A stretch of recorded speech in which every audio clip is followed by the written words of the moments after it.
I've got a fairly lengthy presentation tonight, mainly from the standpoint that we're trying to get information out to the public, for one, but I know we've been talking about this project for a few months now, but I don't know that we've ever done a truly comprehensive report on the bridge. And so I kind of want to walk through that this evening, just to get kind of everybody up to speed, not just council, but everybody that's here in the public here tonight, as well as we're planning to publish this presentation on our website tomorrow, so that people can view it at their leisure. So with that, we'll get into it. Kind of a rundown of things I'm going to talk about tonight. I'm going to give a history of the bridge, kind of going way back in time, and talk a little bit about how it was developed. I'm going to go into some details about how the bridge currently rates its current condition. Then we're going to get into the survey results, which we're calling resident engagement. Then I have a number of options and estimated costs that we can look at for what to do going forward. And then at the very end, there is a staff recommendation that we've developed to move forward after tonight. And then obviously any discussion at the end or throughout. If you guys have questions, obviously feel free to stop me. So I'm going to go back a little bit in the time machine here. So this is prior to 1965. The bridge itself was built in 1965. So this is an aerial photo from 1939 that we got from the county engineer. As you can see here on the screen, Dorothy Lane used to run down the hill, starting at Ridgeway, going down to Patterson. That's obviously a steep hill as it stands right now. It used to be much steeper. I would like to thank the Whitman family actually for the letter they submitted at the last council meeting, because it kind of confirmed a lot of the things that we had assumed back in the day before this was built. So it gave a good confirmation of things that we knew or believed to be existing back then. So again, it kind of came up in a circuitous fashion up the hill from Patterson up to Ridgeway, and then Ridgeway obviously crossing north to south at the top of the hill. And then obviously this is the bridge location as it stands today. So Wayside Drive, which comes up from Dorothy Lane, that is a remnant of the old road, the old Dorothy Lane that used to meet at grade with Ridgeway before the bridge was there, and then it would dive over the hill going back down the hill toward Patterson. So much steeper, much more curvy than it is today. So when we fast forward to today, again, we'll overlay the old roads on top of the new. So this is, as it stands today, in 1965, when Dorothy was widened and realigned and lowered by about 30 feet, it was determined to maintain a crossing of Dorothy Lane at Ridgeway. And so that's part of the reason the bridge was constructed as we see it today. So that's just kind of, I thought that was helpful to just kind of see how things have changed over the years, because I know we're all used to seeing it as it stands today. So I'll talk a little bit about the original construction of the bridge. As I mentioned earlier, it was originally built in 1965 when Dorothy was widened, realigned, and lowered. And that was pretty much the entire length of Dorothy was widened and realigned throughout Kettering, basically from one end to the other back in the mid-60s. The city of Oakwood did have some contribution to the project back in the 60s. They did contribute $20,000 to the project, which I'll just remind you that $20,000 is that's not 2007 dollars or 2017 dollars, that's 1965 dollars. So they did contribute money to the project. At that time, part of the bridge was in the Oakwood right-of-way. We have since done a court boundary adjustment in the vicinity of the bridge. That was done maybe 10, 15 years ago. Where there's still a small part of the bridge in Kettering, the very northern or small part in Oakwood, the very northern edge, but the vast majority is within the city limits of Kettering. And then back in 1963, there was an ordinance that was passed by Kettering Council at that time that specified in basically a contract that was established between the two cities that the city of Kettering would assume all future ownership and maintenance of the bridge. that Oakwood basically for the $20,000 that they would not have any responsibility for the bridge going forward as far as maintenance is concerned. So there were mutual ordinances passed by Oakwood and Kettering. These ordinances did constitute a legal contract. We don't typically pass ordinances that have contracts in them anymore, so it's a little bit unique the way they did it. But basically what that means is that any change to that 1963 ordinance would require mutual consent by both councils. And one of the requirements in that ordinance was that the bridge be maintained for vehicular traffic. So if the decision is made at some point in the future to either remove the bridge or change it to a pedestrian-only use, it's our belief that that will require both mutual consent by Kettering Council and by Oakwood Council, because there is a legally binding contract, and Ted can fill in any blanks on the legal aspects of that, but that's basically the gist of our legal interpretation of that ordinance / contract. So, not saying it couldn't be done in the future for a ped bridge or removing the bridge completely, but it would require consent of Oakwood to do so, because they're party to the contract. So let's talk a little bit more about history, and specifically the 2005 rehabilitation project, because I think there's a little bit of misconception that the whole bridge was torn down in 2005 and rebuilt. And while it was a major project to rehab the bridge, it was not torn down completely. In 2005, let me back up a little bit and talk about the design of the bridge. The way this bridge is built, and I'll have some pictures here in a minute, it's referred to as an adjacent box beam bridge. So you can imagine these hollow concrete tubes that are buttoned up against one another and then tied together with tie bars. And so it kind of locks all together and acts as one bridge beam deck system, which is good. It's an efficient bridge design, but the problem is when beams go bad, and if it's in the middle of the bridge, you have to tear off the exterior beams to get to the ones that are in the middle that are bad. And you have to tear off the entire deck and the parapet walls on the top and the railing. So we had some beams that were bad back in 2005. Fortunately, they were on the exterior, and fortunately, they were only over the Dorothy Lane. The ones on the spans north and south of Dorothy Lane weren't that bad yet. So in order to get to those beams, we had to tear off the entire asphalt surface. We had to tear off the parapet walls, which are the walls that run on either side of the bridge on the top of it. So we removed those 6 beams on the exterior, a few on the west side, a few on the east side. But all the other existing beams on the bridge were not replaced. We didn't touch them. The only thing that was done to them was put an epoxy coat paint over the top of them to help protect them. So after we replaced the beams, we had to put a new asphalt surface back on with a waterproofing membrane. We had to put new parapet walls, which again were the walls that prevent cars from driving over the side of the bridge on top of Ridgeway. New sidewalks and new railings as well. We sealed the entire bridge with an epoxy paint to help with deterioration. And then there was a bunch of spot patching done on the support piers as well. So this is about a $500,000 project. Because of the cost of the project to rehab it and what it would cost now, I'll get to the slide in a little bit, but doing any more rehabs on this bridge, frankly, just wouldn't be cost effective, because you would have to do a lot of work to get to the parts that are bad, and I'll explain more of that here in a minute. So let me talk a little bit about the current bridge condition.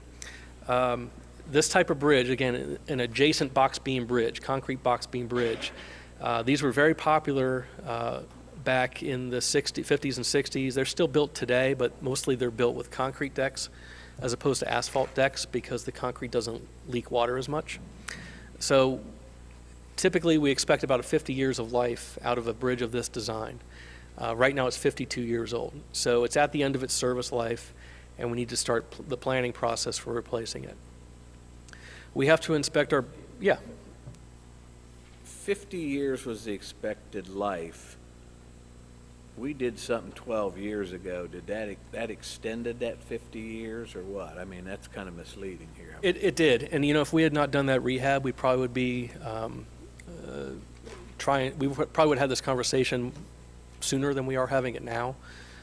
So that rehab probably got us to the 50 years, and probably will get us another 5 to 8 years out of the life of the bridge, or maybe even more, depending on how it deteriorates. So the bridge isn't going to fall down tomorrow. It's not going to fall down next year, but it's at a point now where the deterioration, we need to start talking about its replacement. And that's the whole point of this discussion, is that we need to start the planning process to go forward with that. And I'll talk more about that here in a little bit.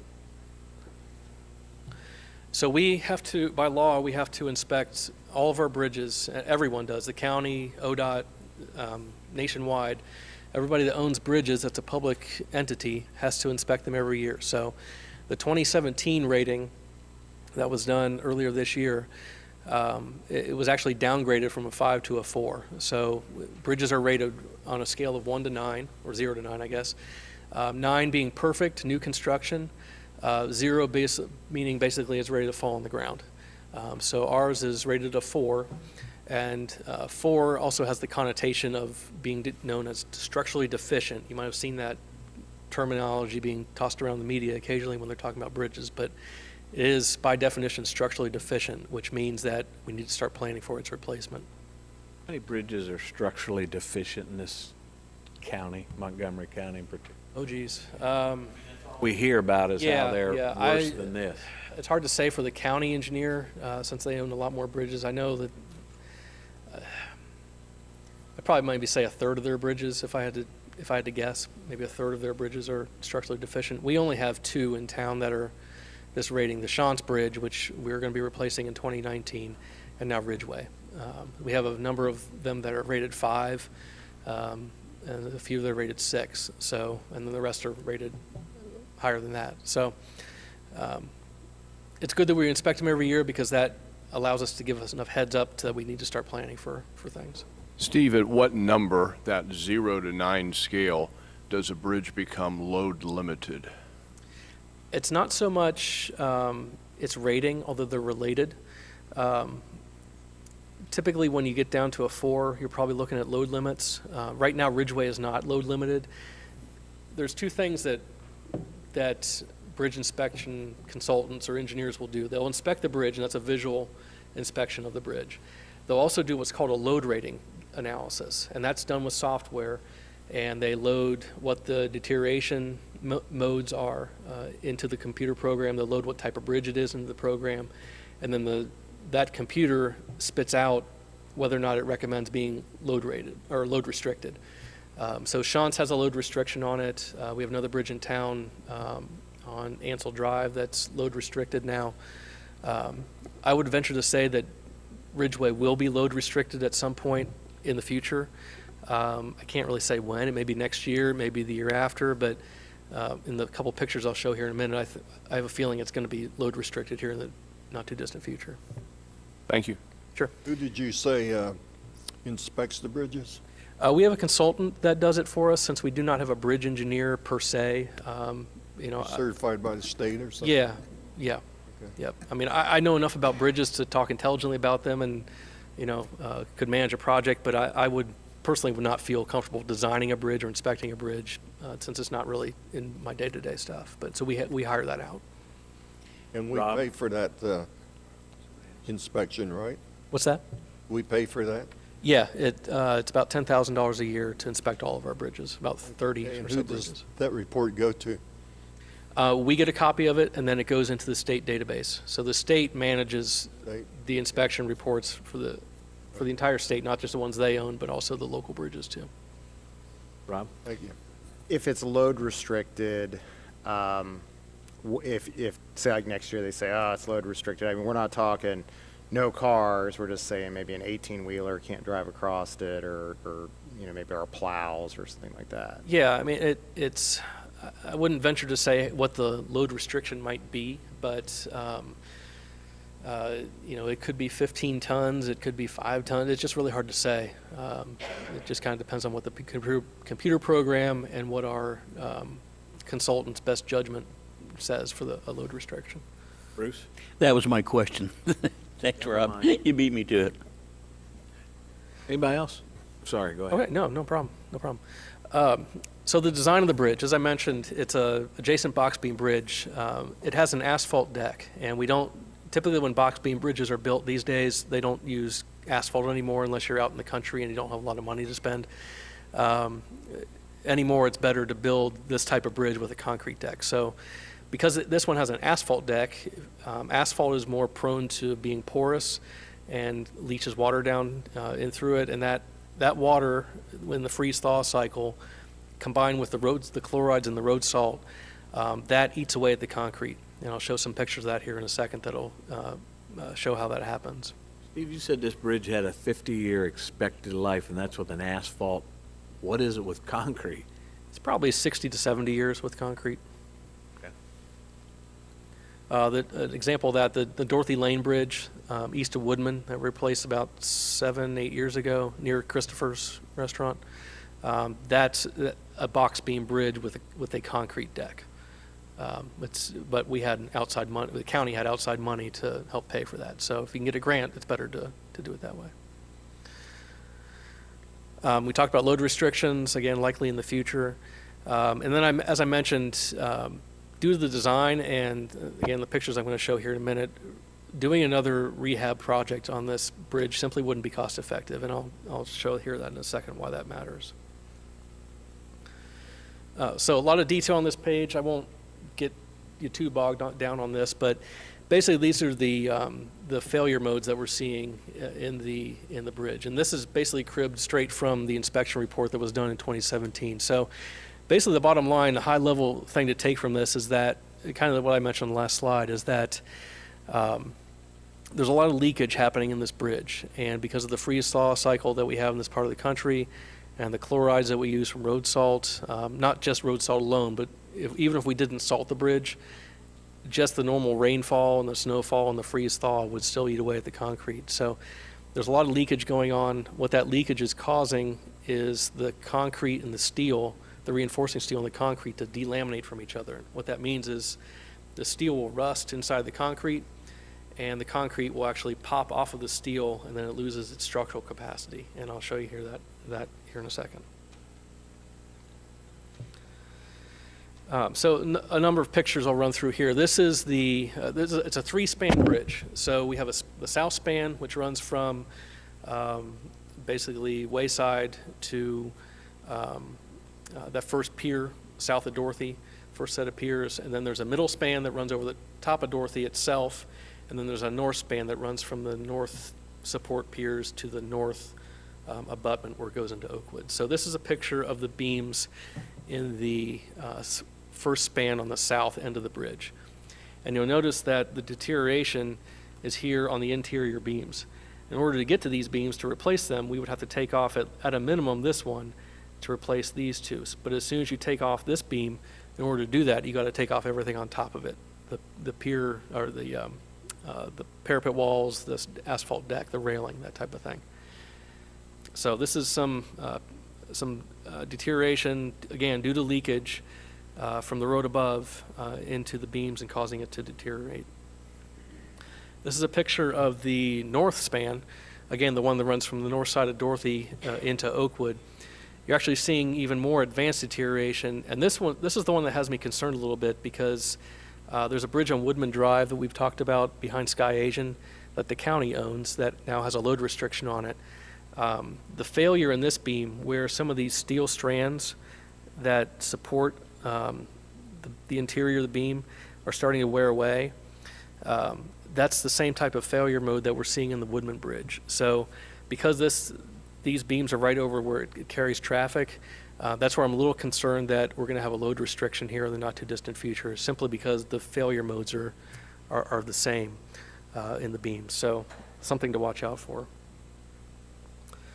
Another picture, this is the south side of Dorothy Lane columns that you can see as you drive up and down the road. Again, the point of this picture is just to show the leakage that we're getting through the beams, running down the support piers, and then obviously this leakage gets into the concrete. And then this is the north row of piers on the north side of Dorothy. Again, kind of a close-up of what's happening here with the deterioration in the support columns, as well as the beam across that supports the bridge deck beams.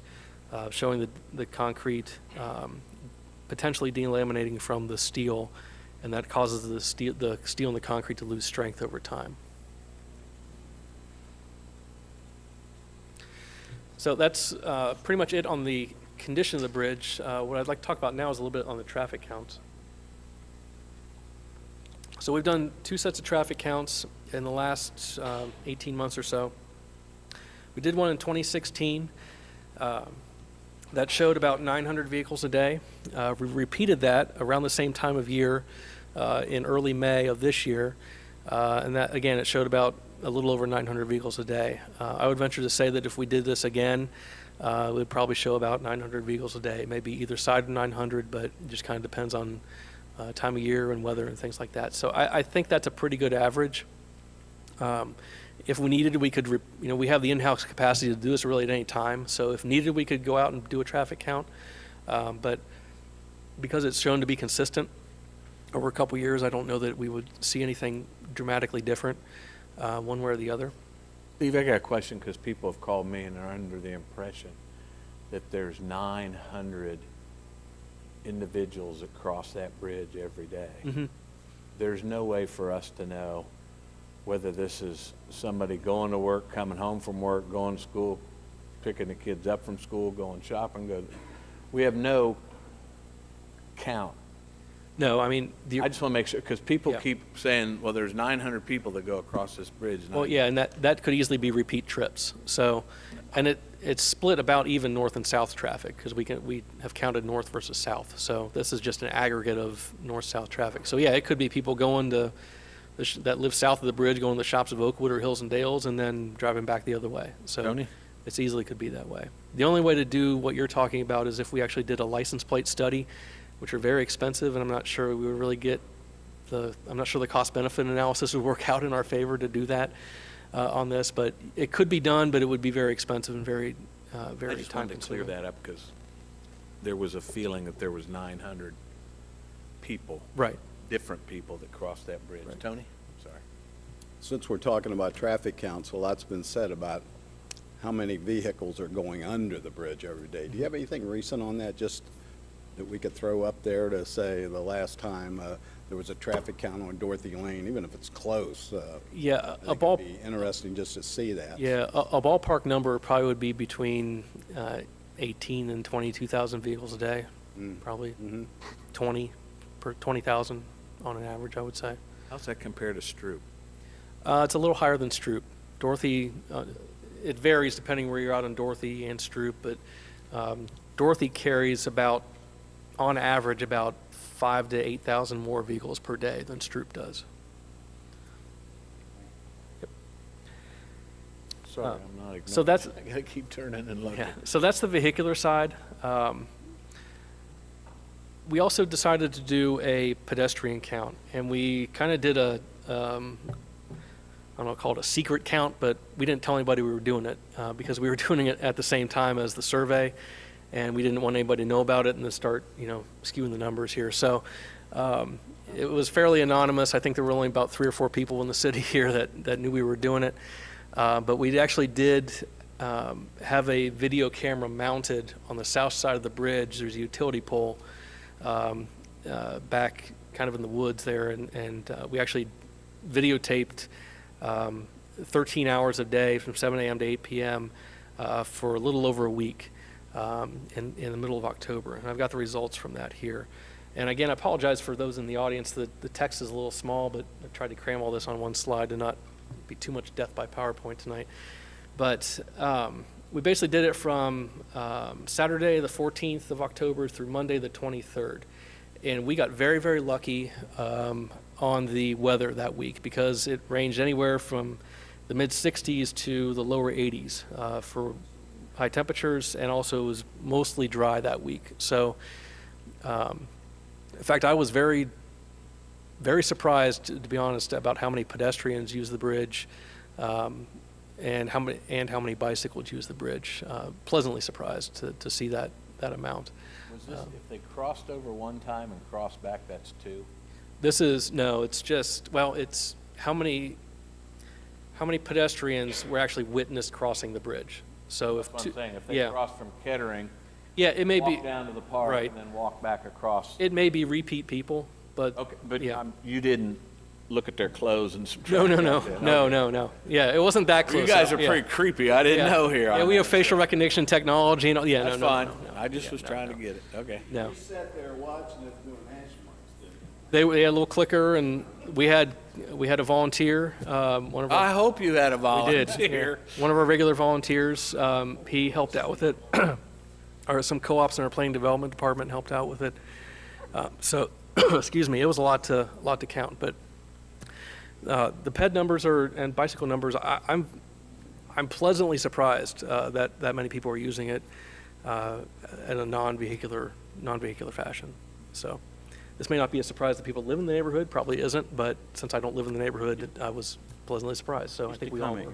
Oh, sorry, Bruce, yeah. Yeah, my understanding is the purpose of a car count or a people count is to measure usage.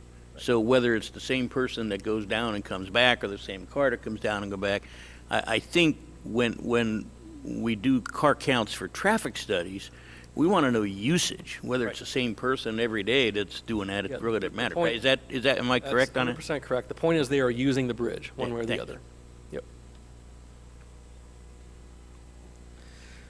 So that's all basically the existing conditions data that we have on the bridge. I wanted to run through some of the concept drawings. I know these were in the video that we had on our website, so I kind of wanted to run through and explain some of the thought behind these. So we'll run through basically the three options: vehicular bridge, a pedestrian bridge, and a removal of the bridge. So what you see here is what a full vehicular bridge replacement would potentially look like. And the reason I say potentially is that, we don't know that we would have lights on the bridge. We would have to put a vandal fence on the bridge, and that's shown here in the picture in kind of the black railing here above the bridge. That's required by ODOT and Federal Highway, that if you have a bridge that crosses another roadway, you have to put a vandal fence up, and that's what we're dealing with on Shantz right now, the Shantz Bridge that we've been talking about.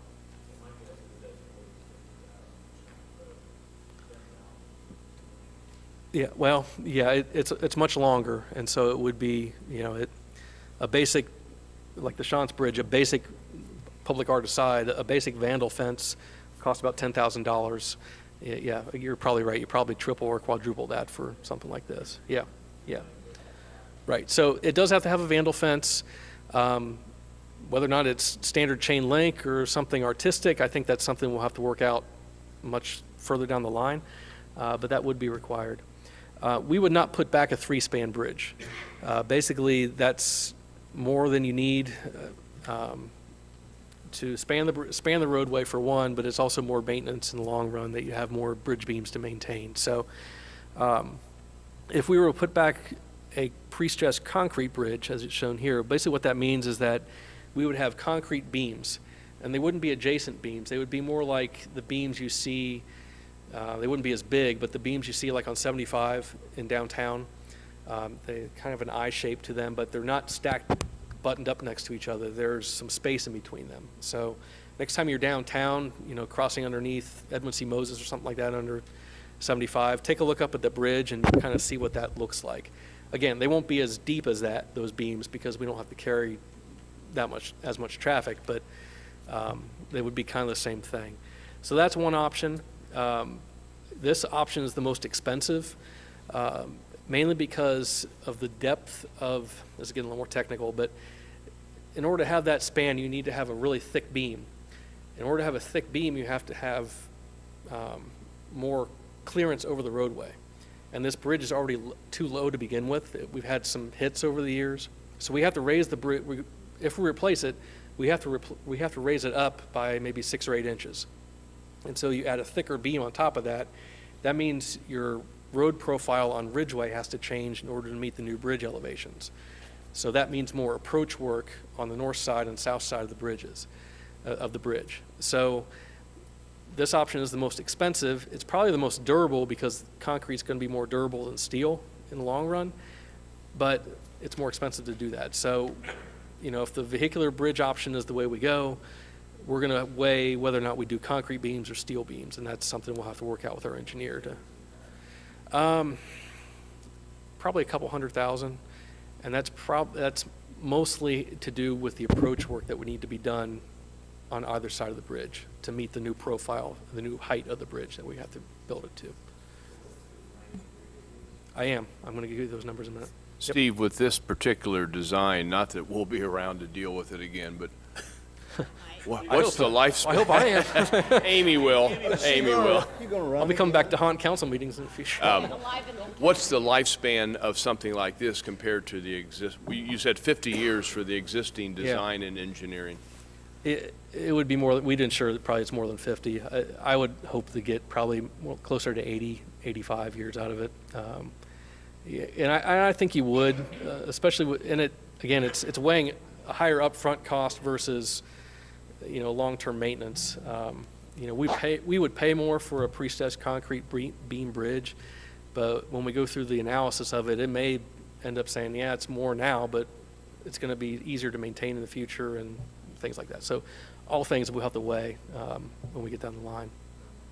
Hey, Steve, I think you were talking about the width of the bridge is not going to be what it is now? When you The said span number length, the span of it, with that yes. stuff under there. Right. Now that you know what you know about the pedestrian traffic, Mhm. If you were redesigning and putting in a new bridge, would there be a multi-use path on both sides or on one side? Yeah, we might look at bike lanes, although I don't know that you would need, because of the low vehicle traffic volumes, I don't know that you would need bike lanes per se.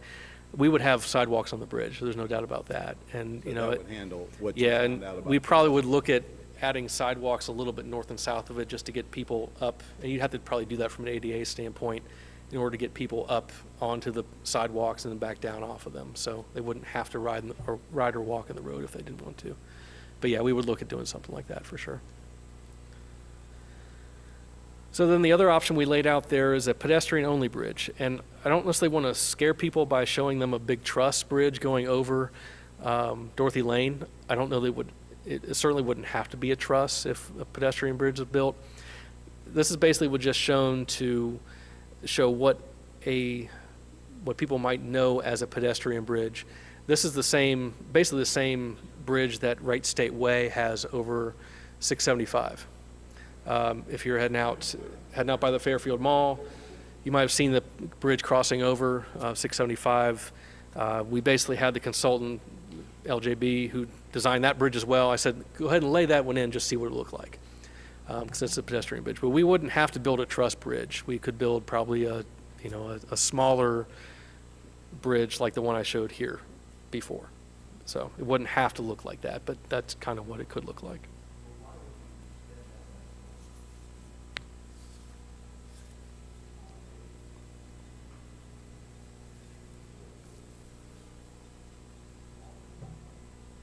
Yeah, we'd have to, if we went with a pedestrian bridge, we'd have to price it out the cost of the truss, which may be more expensive than just having like 2 or 3 or 4 concrete beams going across. You wouldn't need it as a wide a bridge if you're just doing pedestrians. So that's why it would potentially be more cost effective to do a bridge that looks like this one, but it's not as wide. And then we had them do just for visual sake, I guess, we had them do a rendering of what it would look like if the bridge were removed. And so that's kind of, I guess, what it would look like. I'll make a comment here now about the removing the bridge and sight distance and things like that. If the bridge were removed, say for the sake of discussion, there's a sight distance issue at it's Hillside or Hillview, whichever one it is, where it comes out on Dorothy Lane, if you're looking back to the west. Even if the bridge is removed, that sight distance problem is not going to go away completely. We did do I know we had talked about this in a previous workshop. We did have our engineers do a sight distance calculation. In order to truly fix the sight distance issue at that intersection, we would have to lower Dorothy Lane further by about 5 or 6 feet in order to get people coming over to see let people see cars coming up the hill and over the hill, coming east. So even if we remove the bridge, there's going to be a sight distance issue there, regardless of whether the bridge remains or not. So that we could do some things to cut the hillside back that might help a little, but to truly fix it by the book, we would have to further lower Dorothy, which is obviously, I think, cost prohibitive to do that. So, Steve, I'm sorry, you had a $250,000 quote somewhere for removing the bridge. Yeah. Does that include lowering Dorothy Lane? No, and I'll get to that on that slide. I'll talk So more about that. you'll tell us what that cost might be? Yeah, Okay. well, I don't even, haven't even put a number to that because No, I I just think it's understand, way but out. okay, you'll give us an idea. Yeah. Okay, yeah, Yep. because the sight distance is, Right. right. Or, yeah, Fairmont or one of the others. The sight distance issue is not quite as severe as it is right at Hillside or Hillview, whichever one. Fair, it is. fair. Yep. Okay, let's talk about the survey results a little bit. This is a little bit of a repeat from last workshop, so I won't dwell on this too much, but obviously we did the video, we did the online survey, we direct mailed to over 1,000 Kettering residents and 300 Oakwood residents right in the vicinity of the bridge. We also did a social media outreach on our Facebook and Twitter accounts. It was in our starter e-newsletter. We received some media coverage from Cox Media. The first time we didn't know they were doing it, they just did it. The second time they actually came and interviewed us. But regardless, it was good coverage, I think, on their part to get the word out about what we were trying to accomplish. Steve, when did those postcards go out to the residents? Late September. So I think I've heard some complaints that maybe residents didn't know, but I knew we did the postcards and we instructed council to do that. so Yeah, I just wanted it to- was sometime between Labor Day and the end of September, we sent them out. We mailed them out, direct mailed them to every address in mailing area. I'll show you a map of that here Yeah, in a minute. I saw it in the, yeah, Yeah. okay. So we got a good response, excellent response, I think, much more than we would have gotten from a traditional public meeting in a gymnasium or even in this building. Again, I think the important thing was people getting the word out. Whether it's the city getting the word out, whether it's residents getting the word out to each other, the point is we got feedback, and that's really all we're trying to get with this. That was the whole point of this, is just to get feedback from people. We weren't trying to sway people one way or the other. We just wanted feedback. We wanted to know what people felt about this. So it was more of a straw poll, I would say, than anything else. But we were very happy with the response. We're very happy, I think, with the additional comments that were submitted as well. That was really overwhelming. And if anybody wants to know, yes, I did read all 440 plus additional comments. So they were read, they were considered, they were, everyone's comments were paid attention to. So thank you for those of you that submitted those comments. We appreciate it. Steve, the 800 responses, we have no idea how many households that is. I mean, only because I had somebody call and brag that they were voted 5 times, so.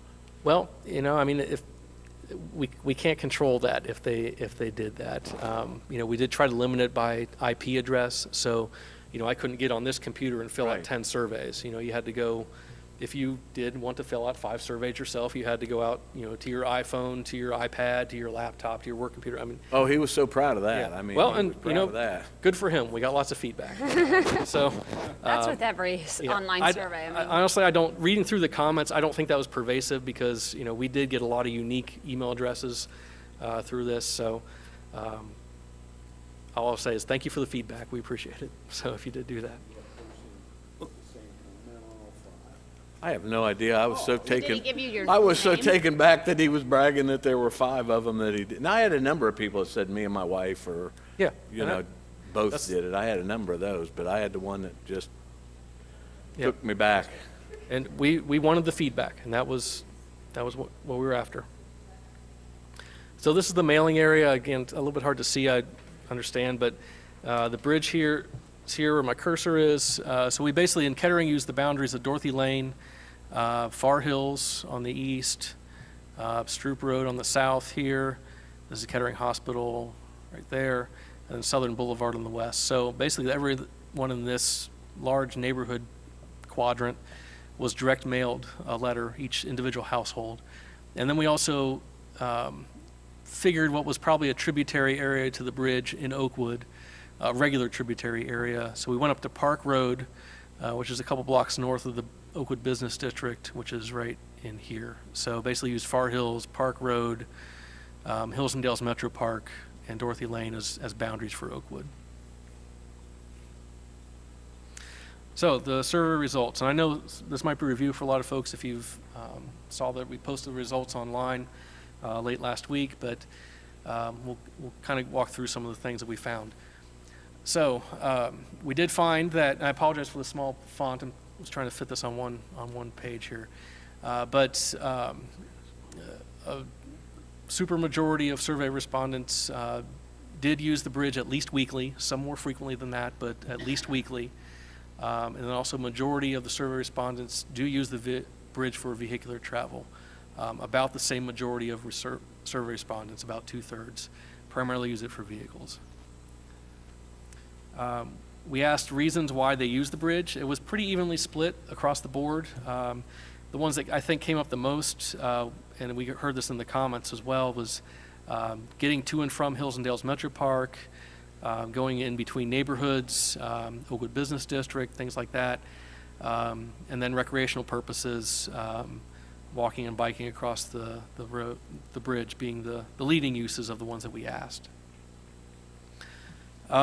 We did ask, obviously, what your preference was for replacement, and I would say that there was this is looking across the entire survey, not just one particular neighborhood, but I think there was an overwhelming majority of residents that responded to the survey that are in favor of keeping the bridge for all modes of traffic, vehicles, pedestrians, and bikes, all three. There was less of a response in favor of just a pedestrian and bike bridge, and then the numbers go down further from removing it, and then a few, like myself, who filled out the survey to make sure it worked, neutral, not sure. Rob and I were trying to figure out how after all that were you neutral on it. I was the first one, and that's We were, one, and I we put were the- like, who in the heck?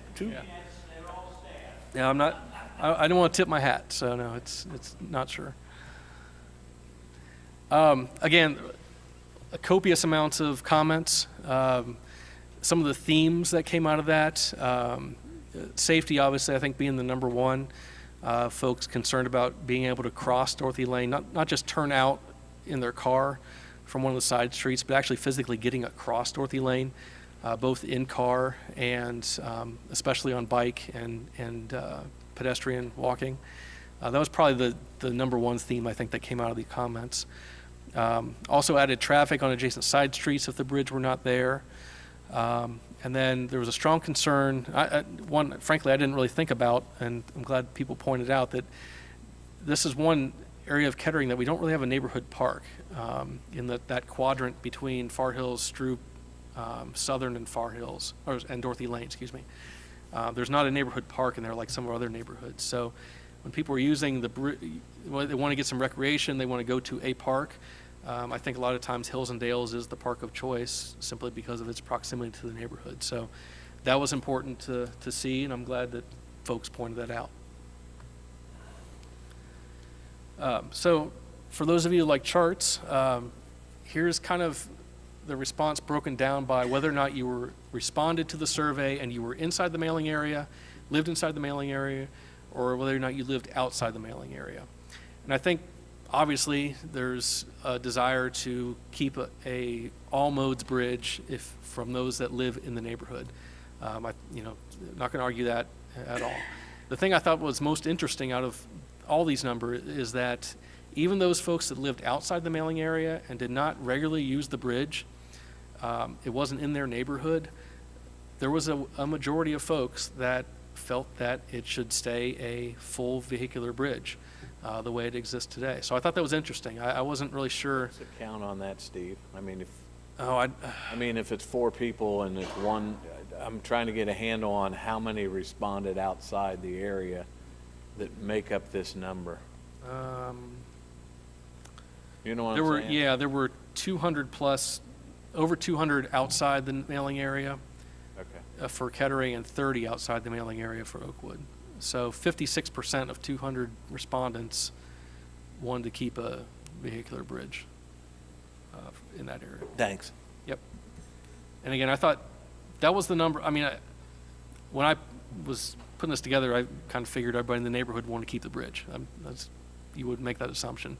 I thought that was interesting, that outside the mailing area, there was even still a desire to keep a bridge there from the people that responded to the survey. Again, maybe not the entire sentiment of the city, but for those that responded to the survey. So with that, I would like to get into some of the options and estimated costs that we've talked about. First option, obviously, we could do nothing. We could just leave it as is. Under this scenario, we would basically have no capital improvement costs or projects planned, other than just some as-needed maintenance by our street department. If we do nothing, we still probably would likely need a concrete patching project in the relatively near future, mainly because of what I showed on the concrete piers. We have had some concrete pop off of those piers fairly recently, especially on the south side, that our street departments had to patch back. So we wouldn't probably need to look at that just from a safety of vehicular travel on Dorothy, make sure concrete's not popping off onto cars. But if we do nothing, the deterioration is going to continue. Even if we stop salting the bridge, the water intrusion and the freeze-thaw cycles that we see still going to cause deterioration. As we mentioned, we are going to see the potential for load restrictions in the near future, I think, based on the beam deterioration. Longer term, if we do nothing on it, we may need to close the bridge to vehicular traffic. I don't think by any means that's in the short term. But if we let this go for 10, 15 longer years, we could get to a situation where we have to limit it to no cars at all. But that's way off in the future. It's just again, if we do nothing. Ultimately, at the end of the day, we're not recommending this option. Our bridge consultant's not recommending this option. They inspect not only our bridges, but bridges all across the state. So based on what they see, what we see, we think the prudent thing is to move forward with a replacement and or removal option. Option B, this is one of the ones that was in the survey, is remove the bridge and not replace it. That would cost approximately $250,000. Again, that's just to remove the bridge. If we were to do this, there is no grant money available to offset that cost, so it would be 100% on the city to do that. If we were to remove the bridge, we would require that and I'm sure Oakwood too would as well, require a cul-de-sac on the Oakwood side for a vehicular turnaround, not just for vehicles per se, but also for emergency traffic, and probably more importantly for emergency traffic. If for some reason there was a fire in one of the houses near the bridge was not there, there would need to be a turnaround at some point down near the bridge on the north side. One of the suggestions or thoughts or questions, I guess, in the survey was, would you lower Ridgeway to create an at-grade intersection with Dorothy? We could do that. I would say that is going to be more expensive than just replacing the bridge, mainly due to the cost of retaining walls that we would need to build, particularly on the north side of the bridge where the houses are a little bit closer to the bridge and driveways are closer to protect those. Keep in mind, you got to make up about 30 feet in a relatively short distance to do that, and to not have the road just die right into Dorothy. You'd be chasing your grades pretty far back from the bridge in order to do that. So if the bridge was removed, we would not recommend lowering Ridgeway to create an at-grade crossing at that intersection. And again, what the city's outlay would be was $250,000, give or take, to remove the bridge and not replace it. Your Honor.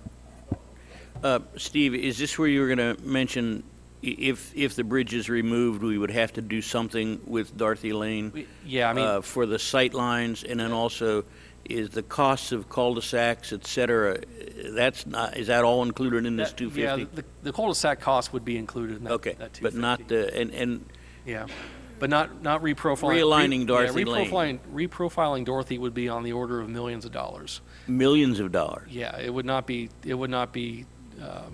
Well, I don't know who would be advocating we realign Dorothy Lane, so I don't know No. where that comes from. yeah, my only point of saying that is, the question was asked in a previous workshop is, could you fix the sight distance problem going over the hill on Dorothy? And my response is that, yes, we could fix it, but we would have to lower Dorothy by about 5 feet to do it. So that's the bottom line is, unrealistic. it's really not cost effective to Exactly. do that. You're going to live with it one way or the other. Okay. So a third option, this is another one that was in the survey. So we could look at a pedestrian and bike-only bridge, so not for vehicles. An estimated cost for this type of bridge is on the order of $750,000 up to $850,000. Again, these are estimates. These are not actual design numbers. So what that range would include would be the cost for a consultant to design the bridge, right-of-way acquisition, and then also physical construction.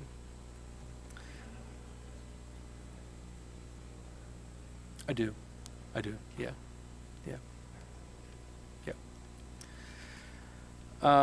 So, option C and option D in a minute, which I'll talk about, is a vehicular bridge. The C and D have options for outside funding and would offset the city's costs for replacement of the bridge. One option for a potential grant fund source is MVRPC. They have a transportation alternatives program, which basically goes to fund bikeway projects. And sometime in the past, they would fund enhancement projects, beautification projects, but primarily it goes to bikeways now. They do fund up to 80% of the construction costs. However, it's capped at $350,000. And that fluctuates. Some years it's 300, some years it's 350, but there is a cap, always a cap on this program. The bridge would not be able to carry vehicles to be eligible for funding under this program. Would have to only carry peds and bikes. We apply annually in October for this program. We don't always apply to this program. We did this past October for a sidewalk on Stroop. But we typically hear about whether or not we've been awarded funds in the January after you apply. As it is with MVRPC funds, these are federal funds. The funds are not available until another 5-6 years from now or greater. That's how MVRPC funds their projects. They fund it on horizon. So the money's not available like the next year after you apply for the money. You have to wait and go through a project development process that takes 5-6 roughly years in order to, until the money is available. And again, it's subject to federal transportation legislation. If Congress doesn't do their job, in my opinion, and provide monies to locals for transportation projects, it's always subject to their debates and things like that. We also have another program that we could apply to with MVRPC is their congestion mitigation program. Again, funding up to 80%. What's different now with the CMAQ program is that it's competitive at the statewide level. It used to be at the local level. Now you compete with everybody in the state out of one pot of money. Historically, so far, we've been successful with getting funds, but that's not guaranteed every year. And again, funds would not be available till 5 to 8 years from now. So looking at a funding scenario on this, if the bridge cost $850,000 and then broken down by construction, design, and right-of-way, MVRPC would only fund construction costs. So basically, if we were to get a $350,000 grant in the TA program, our outlay would be $500,000. If we were to get a $450,000 grant from CMAQ, right here, our outlay would be $400,000. So either way we go on either of these programs, we're looking at about a $500,000 city outlay under this program. And the reason I put 60% here under CMAQ is that typically if we ask for the full 80%, we're not going to get it. We're not getting enough points to score well, so we typically ask for about 60% funding under this program and probably under TA as well. So these numbers down here may be even higher on our outlay for this, under this option.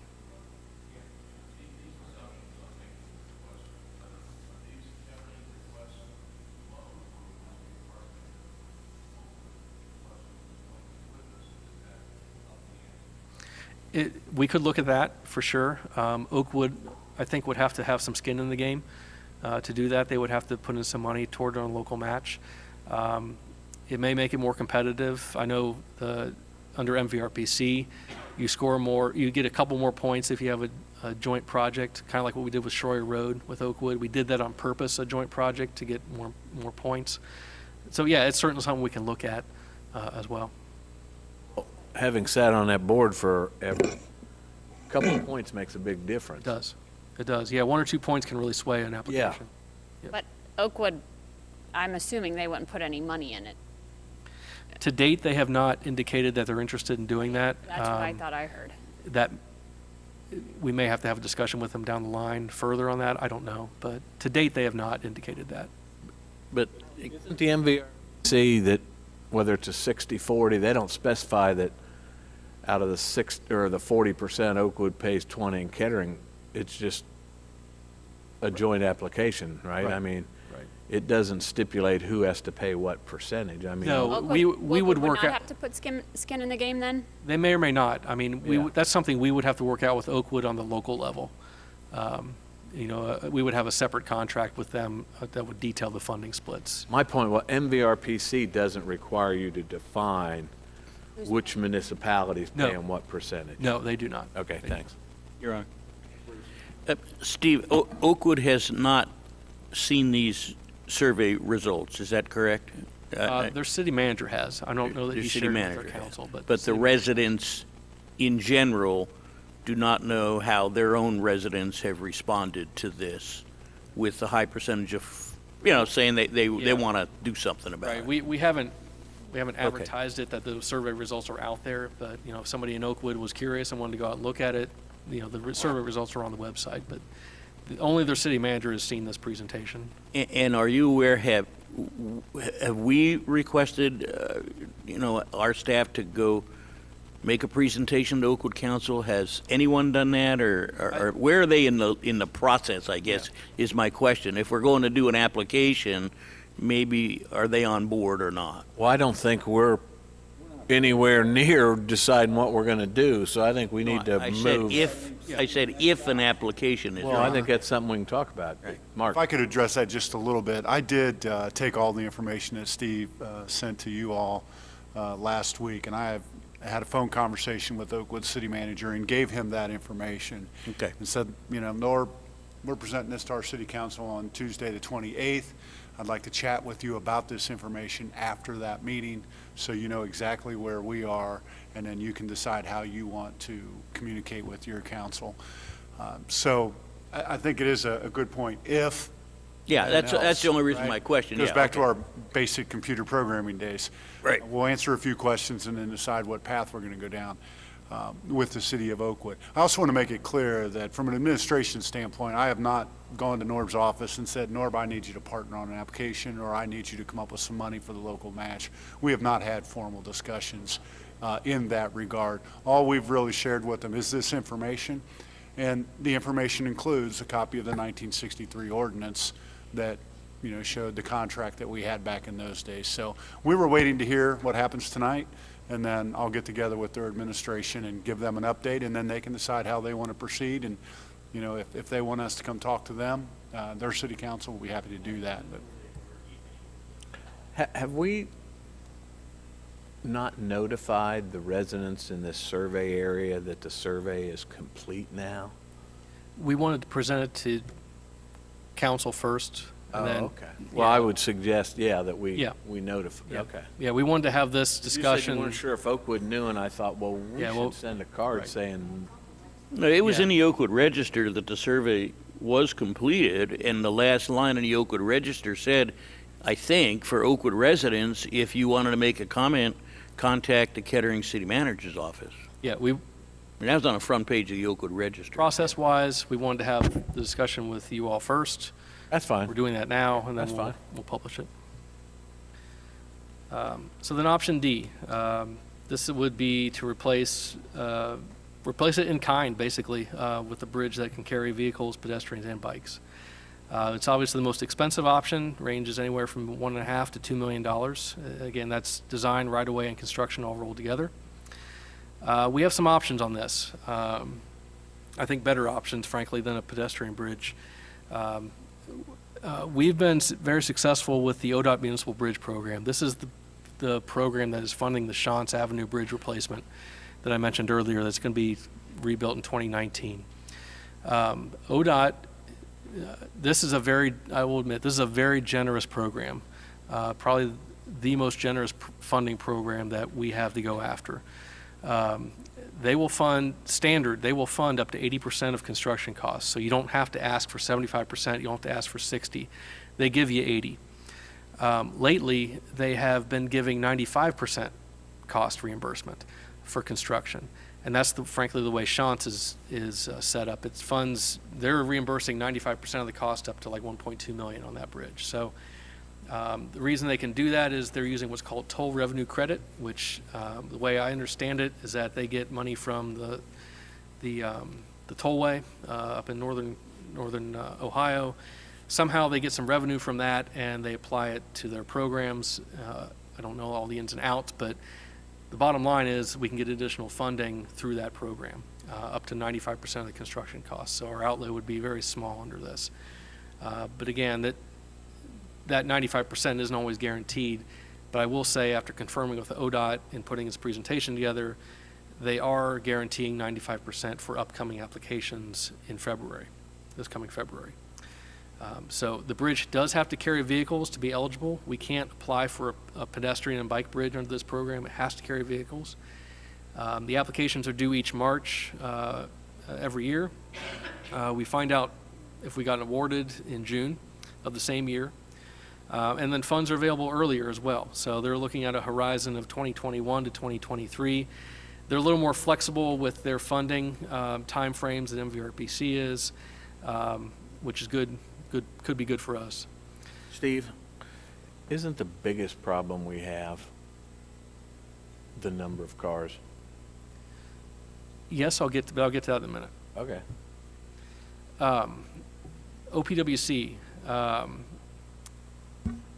The way OPWC works is that you apply for those funds when you're closer to actually constructing the project, and you can use those funds to offset your local match. So you can count funds that you get from another funding source as your local match, and then you can use OPWC funds to fund the piece that's not funded by the other funding source. And I'll show that here in a minute because that might be a little confusing. So here's an example of how it would work. So say it's a $2 million bridge, and actually 1.8 million would be for construction. We'd have some design fees, 180,000, and then 20,000 for some right-of-way costs if we need it. So if we were to get a 95% construction grant for ODOT Municipal Bridge, that would be how much money we would get from that program. So pretty much the entire construction cost of 1.8 million. As I mentioned before, you can use OPWC money to offset what is not covered up here by the municipal bridge grant. So we could potentially ask for $200,000 from OPWC.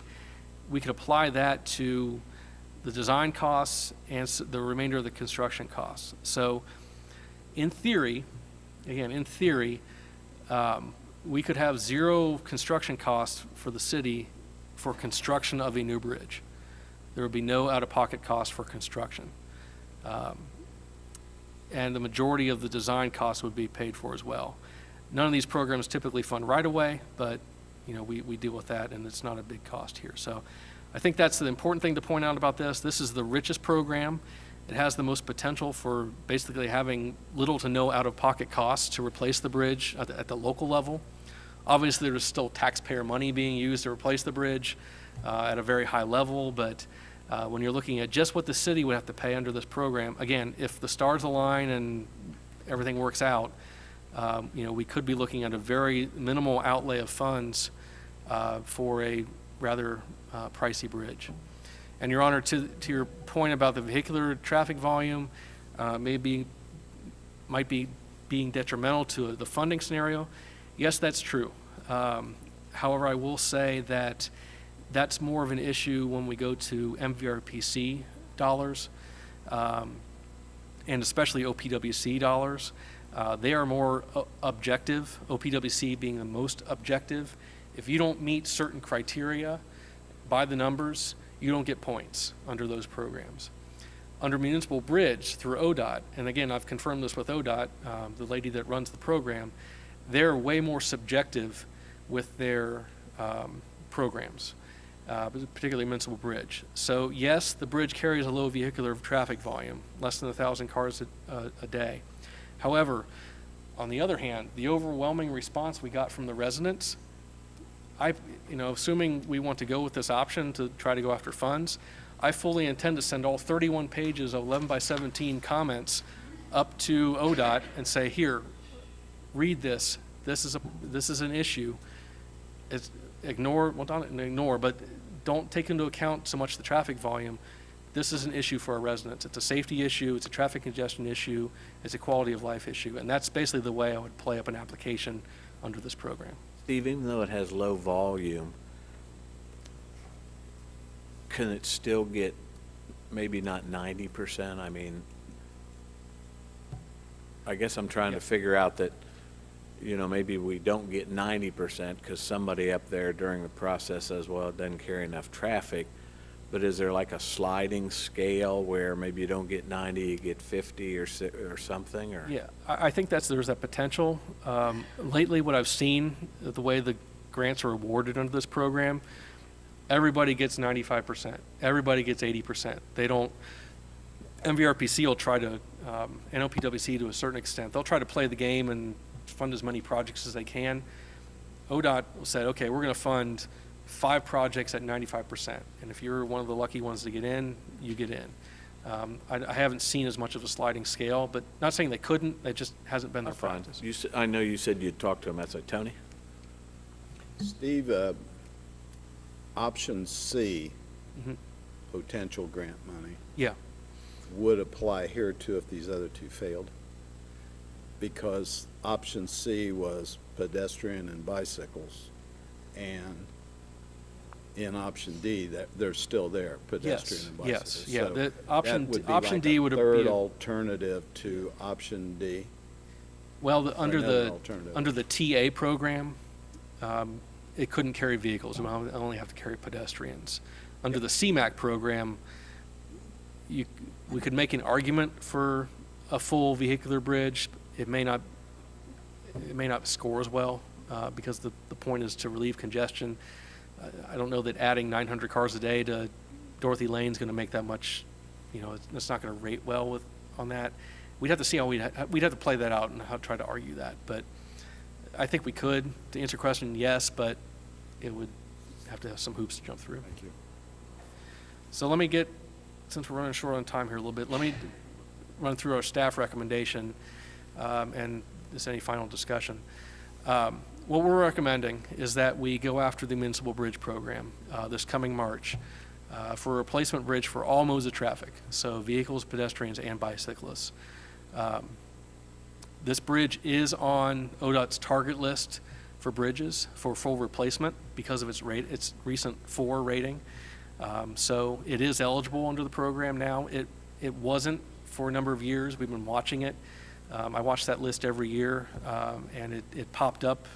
It's popped up before, but for a rehab project, it's finally popped up now to be eligible for a full replacement. So my opinion is that we move forward with the ODOT Municipal Bridge program this coming March to try to get funds at the levels I just talked about.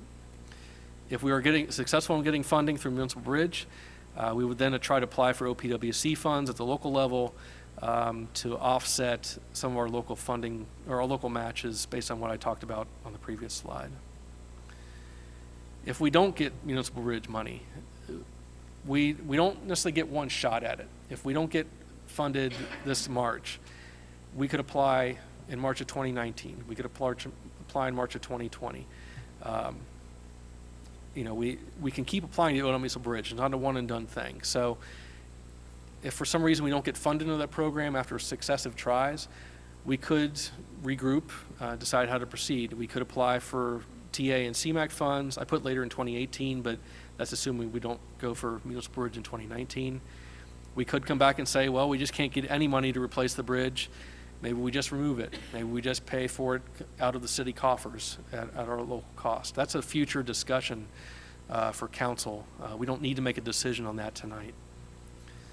As I mentioned before, the resident survey feedback, bridge condition data, they will be essential to the various grant applications, particularly municipal bridge. Again, thank you to the residents for providing that input because it's going to strengthen our application. From your comments, it's going to help out a ton. If we didn't have that, I'm not sure we would get funded, to be honest. And I guess the important point to make is that we don't need to vote tonight on whether to save the bridge or remove the bridge. We don't need to make that decision tonight. What I need tonight is direction on which way to go as far as funding. We're looking at a medium-range concern here. We're not looking at like, I got to replace it next year. We probably got 5 to 10 years to really kind of figure this out, decide what we want to do, go after the right programs for funding, and do the right thing. So, again, I don't need a yes, no, up, down vote tonight. I don't think you're going to get a yes, no, up, down vote Yeah. because we don't have all the information. Right. Unless somebody has some big problem, I don't know why we wouldn't try and go after the one that's due in March, in particular, the 95% one. Right.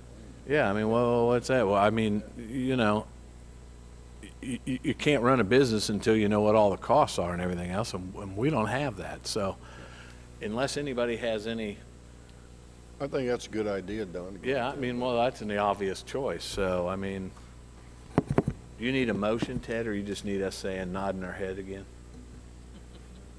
I don't know that you need to do a formal motion, Your Honor. Okay, how about we're giving you direction, Steve, to move forward, in particular with that 95% one. Okay. I like that one. Understood.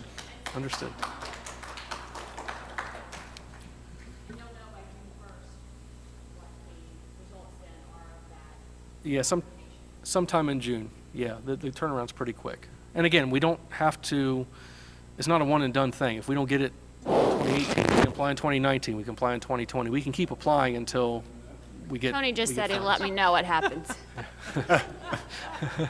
We'll send you an email. Then Okay. the 5%, then, let's say we get the 95%, the 5%, we have it somewhere, we'll find a way to get it, we'll take it out of Mr. Schwederman's salary or something like that.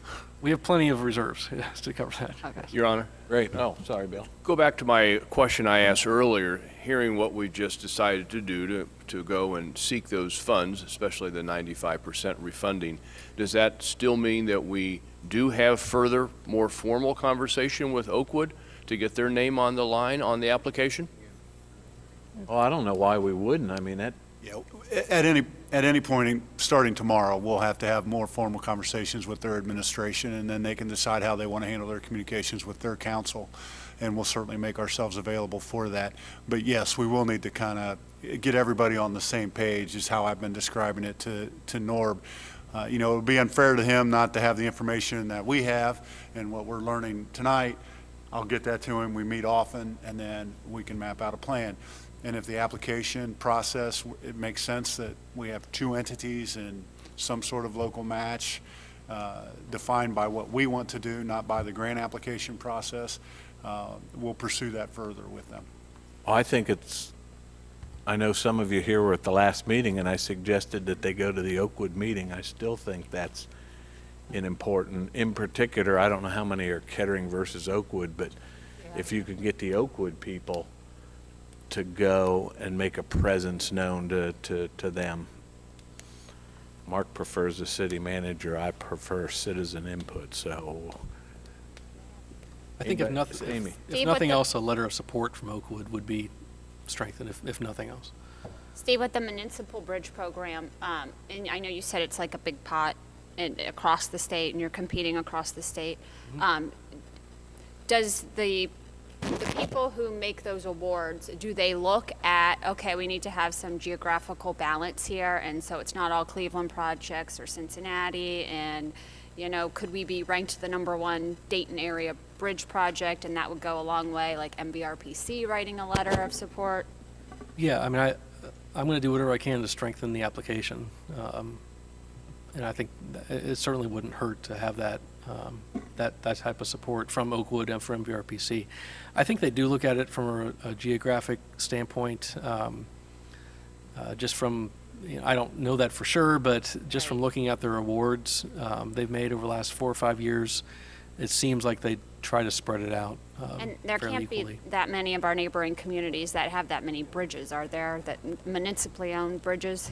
I think, I think you just look at size. I mean, we have a number of them. Obviously, Dayton has a lot. But again, it has to be bad enough to rate on their list in order to be eligible for funding. So there's a lot of bridges statewide, but only a certain number reach the threshold to be eligible under this program.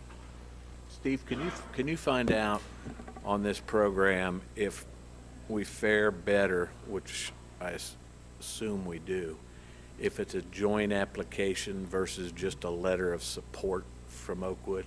Yeah. Because we'll talk to them too. And we have the advantage of having a couple state legislators too. I don't know if you want to get them involved, but Yeah, Jim Butler lives in Oakwood and is our representative, so. Peggy? and he Peggy. filled out 5. So Anyway, is there anything else? We got a meeting to start here, and I'm sure, I was just going to say, Your Honor, we're pushing up against the start of the regular meeting time, and I know we need a few minutes to break. I do just want to remind everyone, for the Municipal Bridge Program application, it would require us to come back to City Council for you to pass a resolution that would allow us to submit that application. So that would be the next legislative action that you would take on this project, and we would obviously do that prior to the deadline for filing.